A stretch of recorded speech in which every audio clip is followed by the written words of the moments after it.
आप देख रहे हैं KEB न्यूज़ 24 और आज सकरा विधानसभा क्षेत्र में पहुंचे हैं।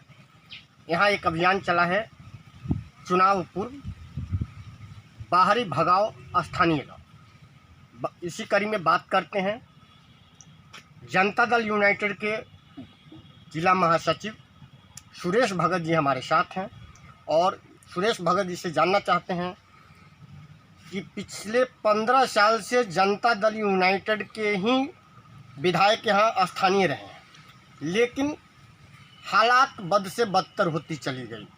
सुरेश जी, इस चुनाव में क्या कुछ देख रहे हैं? स्थानीय 15 साल से विधायक रहे हैं, यहाँ के जो किंग मेकर हैं वो विधायक बनाते रहे हैं। जनता को हर बार ये आश्वासन दिया गया कि स्थिति संभलेगी, लेकिन सड़क की कुछ स्थिति सुधरी तो शिक्षा और स्वास्थ्य की व्यवस्था चौपट हो गई। यहाँ जो है सकरा में वो जो जितने भी विधायक पूर्व में हुए जनता दल यू के ही हुए, लेकिन यहाँ जो विकास की धारा देख रहे हो हम लोगों के नेता और राष्ट्रीय अध्यक्ष नीतीश कुमार जी के कारण यहाँ विकास हो रहा है। जो भी यहाँ प्रतिनिधि हुए इससे पूर्व, वह सुरेश चंचल जी हो, बिलट पासवान जी हो, और उसके बाद महागठबंधन में लाल बाबू राम जी को जनता दल यू टिकट दी, जो कि दल से अलग हो गया, दोनों गठबंधन अलग हो गया और इसलिए विकास विधायक के द्वारा नहीं हुआ। जो भी विकास यहाँ हुआ वह माननीय मुख्यमंत्री बिहार के नीतीश कुमार जी के द्वारा हुआ, जनता दल यू के साथियों के द्वारा हुआ। जो भी नीतीश कुमार जी को कहा गया उसको कार्य को पूर्ण रूपेण नीतीश कुमार जी ने किए। और यहाँ स्थानीय और बाहरी का मुद्दा है, उसमें स्थानीय ही विधायक होना है, इसलिए कि स्थानीय विधायक ही यहाँ चुनाव जीत सकता है, बाहरी उम्मीदवार कोई नहीं जीत सकता है, इसलिए कि ये समाजवादी का धरती है। कर्पूरी ठाकुर जी के कर्मभूमि है, शिवनंदन जी और मंजलाल जी की जन्मभूमि है, और विजेंद्र चौधरी और रघुनाथ पांडे भी यहीं से विधायक हुआ, यहीं उनका घर पड़ता है और यहीं से विधायक वो हर जगह होते हैं। इसलिए इस गाँव में, इस समाज में सब लोग जानता है कि विधायक का प्रतिनिधित्व क्या होता है, इसलिए स्थानीय विधायक ही चाहिए और स्थानीय विधायक ही चुनाव जीत सकता है। मुद्दा स्थानीय विधायक का है। स्थानीय विधायक यहाँ से जीतते भी रहे हैं और विधानसभा एक है, टिकट एक ही उम्मीदवार को मिलेगी, लेकिन जदयू के आधा दर्जन से अधिक लोग टिकट की दावेदारी पेश कर रहे हैं और ऐसा लगता है कि नाराज़गी इस कदर पड़ेगी कि जनाधार बटेगा या तीर जीतेगा।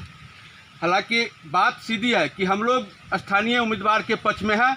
आदरणीय नीतीश कुमार जी, यहाँ जो 1 दर्जन उम्मीदवार है, मुद्दा गर्म है और जवाब भी चाहिए जी हो या अशोक जी हो या संजय पासवान जी हो, अनिल राम जी हो और हरदेव पासवान जी हो या कोई भी स्थानीय उम्मीदवार हैं, उनको टिकट आदरणीय नीतीश कुमार देंगे।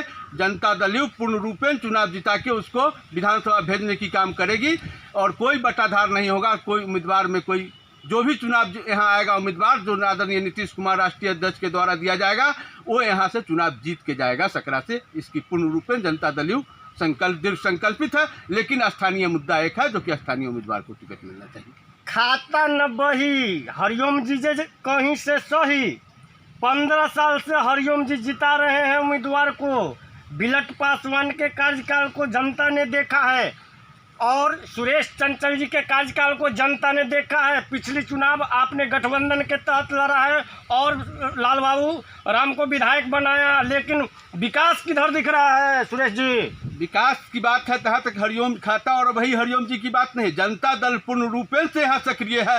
जब 1998 में चुनाव पूरे मुजफ्फरपुर से जब जनता दल और समता पार्टी थी तब हारती थी, तभी सकरा से चुनाव नीतीश कुमार के नाम पर जीतते थे लोग। और आज भी जनता दल यू का वही जनाधार सकरा में है जो 1998 में था, जो आज चुनाव जीतने का कारगर पर है। और खाता और वही हरिओम जी की बात नहीं है। तो जनता दल यू के नेता हरिओम कुशवाहा जी है, सकरा की जनता उनको मानता है और पूर्व जिला अध्यक्ष भी रहे हैं और सब दिन से 94 से राजनीति समता पार्टी से आज तक करते आए हैं। जो भी कार्यकर्ता अभी के डेट में 1000 जनता दल यू का सक्रिय सदस्य है जो मुझे सकरा विधानसभा क्षेत्र के अंदर में, वो पूर्ण दिख संपित है कि नीतीश कुमार ही बिहार के सीएम होंगे। इसलिए नीतीश कुमार का जो उम्मीदवार होगा वही सकरा का विधायक होगा। आखिर ज्वलंत मुद्दे पर सीधे सवाल क्यों नहीं देते नेताजी? ठीक इसके बगल में एक पुल का निर्माण हुआ था सुशासन बाबू के सरकार में, पुल बंद पड़ा है, डाइवर्सन से लोग काम चला रहे हैं, संवेदक पर कोई कार्रवाई नहीं हुई। मामला क्या है? कब तक जनता को इस तरह गुमराह किया जाएगा? अगर डाइवर्सन ही ठीक था तो पुल का निर्माण क्यों हुआ? सरकारी राजस्व की क्षति क्यों हुई? हम लोगों ने उसके लिए सरकार को लिख के भेजा है। आदरणीय मुख्यमंत्री जी को हमने लिख के पिछले साल ही भेजा था कि पुल क्षतिग्रस्त है, पुल अच्छा से कार्य नहीं हुआ, उसका काम नहीं हो रहा, उस पर जांच बैठी और फिर से काम, जो पुल अभी बंद है उस पर फिर से कार्य शुरू किया गया है। यदि फिर काम वजन भरता क्षमता भर का अगर पुल का निर्माण नहीं किया जाएगा तो उस पुल को फिर से बनाने के लिए हम लोग आदरणीय मुख्यमंत्री जी को लिखेंगे और उस पर पूर्ण काम कराएंगे। सवाल अंत में है, कांटी के जदयू विधायक कांटी के जो विधायक हैं अशोक चौधरी, वो जदयू के टिकट से सकरा में चुनाव लड़ने की बात कर रहे हैं। पार्टी में गतिरोध है। अगर पार्टी टिकट देती है अशोक चौधरी को तो क्या प्रतिकूल असर रहेगा? सकरा तो सबसे पहले आदरणीय नीतीश कुमार जी सकरा में कांटी के जो पूर्व विधायक हैं, कांटी के जो विधायक हैं अशोक चौधरी जी को सकरा में टिकट मिलेगा ही नहीं, इसलिए कि जनता दल जिस कॉरम से पार्टी बनी है, जिसके नियम के अनुसार पार्टी चलती है, उस नियम के अनुसार माननीय अशोक चौधरी जी सकरा में नहीं आते हैं। झंडा बांध के चलने से जनता दल के नहीं आते हैं। जनता दल के 1000 कार्यकर्ता सकरा में है, जिसको कि वो आज तक नहीं जानते हैं। हम जनता दल के सकरा के प्रभारी हैं, सुरेश भट्ट मेरा नाम हुआ, लेकिन वो मुझको भी नहीं पहचानते हैं। हरिओम कुशवाहा को नहीं जानते हैं, देव कुमार महतो को नहीं जानते हैं, रवि भूषण जी को नहीं जानते हैं। जो सकरा की पार्टी चलाती है वैसे लोग को टिकट मिलने का सवाल ही नहीं उठता। झंडा लगा के घूम लेने से जनता दल का नहीं होगा। हमने तो मांग किया है, कल मैंने उनको फैक्स करने वाला हूं आदरणीय नीतीश कुमार जी को, कि वैसे लोग को छत्र अगर आपने सदस्य बनाया है तो सकरा से सदस्य नहीं है, पटना से कहीं आरसीपी बाबू बनाए होंगे, वशिष्ठ बाबू बनाए होंगे, लेकिन सकरा से सदस्य जनता दल के नहीं है। और वो कॉरम के जो जनता दल का कॉरम है उसके विपरीत वो काम करते हैं। मंदिर मुर्दा को पैसा देते हैं, मुर्दा को गलत काम करते हैं, लूट के पैसा कहीं चलाए हैं और उस लूट के पैसा को कहीं मंदिर में देते हैं, कहीं मस्जिद में देते हैं। वैसे लोगों को जनता दल सकरा कभी एक्सेप्ट नहीं करेगी। वह नीतीश कुमार जी को हम लोग अवगत करा चुके हैं कि जनता दल वैसे विधायक के लिए कोई जगह सकरा में खाली नहीं है, उसको हराने का काम करेगी। जो भी होगा सकरा के, अगर अशोक चौधरी जी को टिकट मिला तो जनता दल का 1000 कार्यकर्ता उसको हराने के लिए हर दिन संकल्पित होकर के उसको हराएगी। सवाल अंतिम है, आधा दर्जन पार्टी के लोग टिकट की दावेदारी कर रहे हैं, टिकट तो एक ही को मिलना है। आपको क्या लगता है कि सकरा विधानसभा क्षेत्र में प्रबल दावेदारी किनकी चल रही है और किन्हें टिकट मिलने की संभावना है? जितने भी लोग जनता दल के सदस्य हैं, 7, 8, 6, 7 जो हैं कैंडिडेट जो यहाँ के लोकल उम्मीदवार हैं, वो सभी लोग 94 से आज तक जनता दल में हैं। और मैं जानता हूँ कि शेखपुर में भी जब भी जिसको टिकट मिला उसके लिए सब लोगों ने काम किया।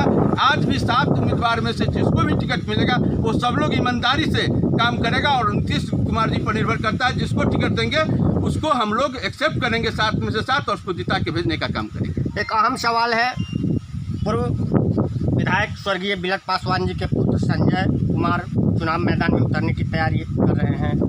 जदयू से बिलट पासवान यहाँ विधायक रहे हैं, पार्टी से बागी होकर के उन्होंने निर्दलीय चुनाव लड़ा था, उनकी हस्र खराब हो गई थी, उनके विधायक रहते हुए सकरा का विकास थम गया था। फिर उन्हीं के पुत्र को चुनाव मैदान में उतरना पार्टी के लिए कितना हितकर और कितना नुकसानदायक है?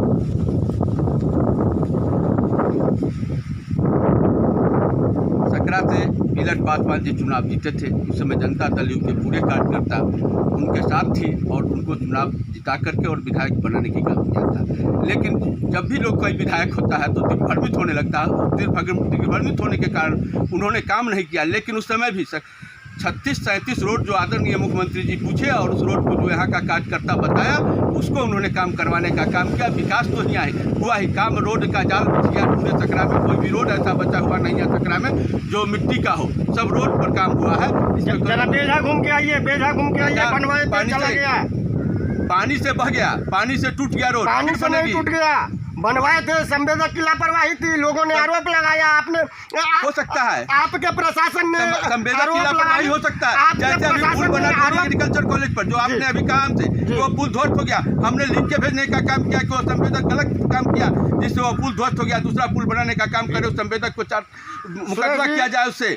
सुरेश जी याद कीजिए, बेझा में ग्रामीण ने जब काम रोकवाने का काम किया तो प्रशासन ने FIR कर दिया था, रंगदारी का मामला बना के। ठेकेदारी जब किसी को मिलता है रजिस्ट्रेशन पर, जब ठेकेदार किसी को होता है तो उसको तो घटिया निर्माण कर दीजिए। घटिया निर्माण का विरोध किया जाना चाहिए, लिखना चाहिए, रोकना नहीं चाहिए। सरकार है, कुछ भी कर सुशासन दीजिए। नहीं, सुशासन में अभी तक आदरणीय नीतीश कुमार के नेतृत्व में जो भी काम हुआ है सुशासन में अच्छा काम हुआ है। जो गलत काम होता है उसका हम लोग भी विरोध करते हैं और हम लोग लिखित विरोध करते हैं, बोल के विरोध नहीं करते हैं कहीं, और किसी के साइट पर जाके नहीं रोकते हैं। इसलिए कि जब संवेदक कोई काम लेके आता है तो उसको करवाने देने का हम लोग का दायित्व बनता है। काम अच्छा से हो इसकी दायित्व हम लोगों की बनती है कि अच्छा से काम हो। अगर अच्छा से काम नहीं करता है तो हम लोग आदरणीय मुख्यमंत्री जी को और उस विभाग को लिख के भेजते हैं और फिर आगे भी भेजने का काम करेंगे। मैंने जदयू के जिला महासचिव सुरेश जी की बात आपके सामने रखी है। फिर चुनावी एजेंडे के तौर पे हम लगातार इनसे बात करेंगे, आम लोगों के सवाल को सरकार के सामने लाएंगे। चुनाव में जनता मालिक है और इस विधानसभा क्षेत्र के लोगों के पास भी कोई सवाल है तो लिख भेजें हमारे पास, और हम जदयू के प्रमुख नेताओं से उस मामले पर पक्ष जानेंगे, सरकार की स्थिति को स्पष्ट करेंगे। बहुत बहुत धन्यवाद।